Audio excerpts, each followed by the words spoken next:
The Alice Network by Kate Quinn is an adult historical fiction novel told in parallel narratives. It is also considered in the genre of adult books for young adults. The tone of this story is dramatic, and the writing style is compelling, descriptive, richly detailed, and witty. Readers who enjoy historical fiction will enjoy the Alice Network. While the historical fiction aspect of this book is full of substance, I appreciated this book mostly because of its strong female characters. The characters are authentic and flawed, as Kate Quinn creates two real and complex female characters in Eve Gardner, a young recruit sent into a spy network in France in 1915, and Charlotte St. Clair, also known as Charlie, an American college student looking for her missing French cousin in 1947. It is in 1947 when these two characters' paths intertwine.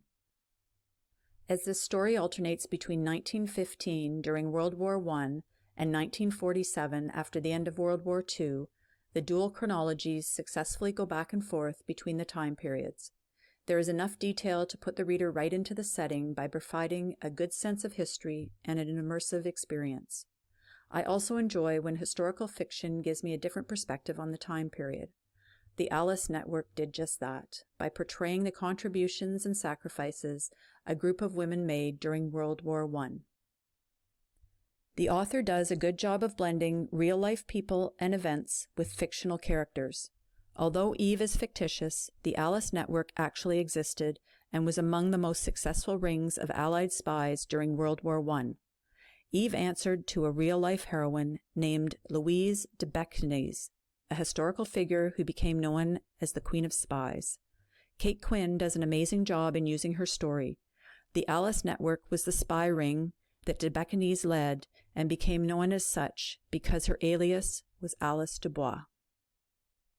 The 1915 storyline is based around espionage and Eve's own history as a member of the network. It includes interesting details of spycraft, such as encoded messages on paper wrapped around hairpins or hidden in umbrella staffs and the heels of shoes, maps drawn on petticoats, and the different ways the women manipulated their way through border checkpoints. There are scenes which were difficult to read, as Eve has to make some sacrifices as a woman in order to keep her cover.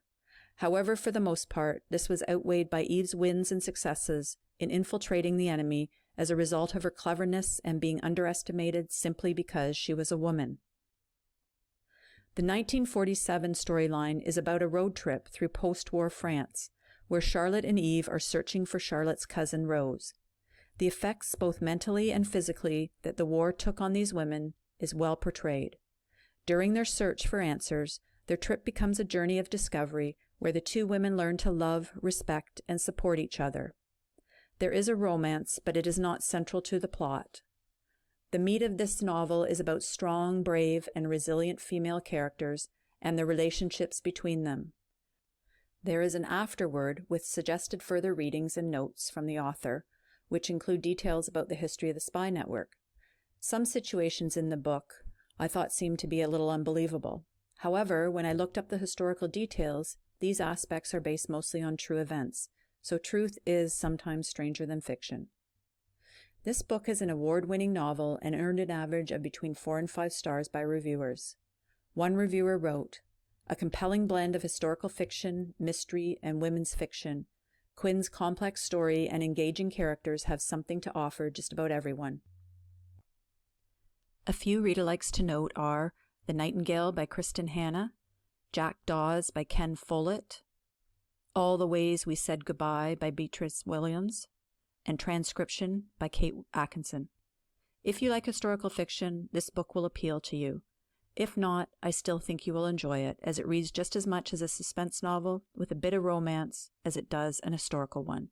It's available online from the Oakville Public Library as an ebook on Cloud Library and as an audiobook on both Cloud Library and Hoopla.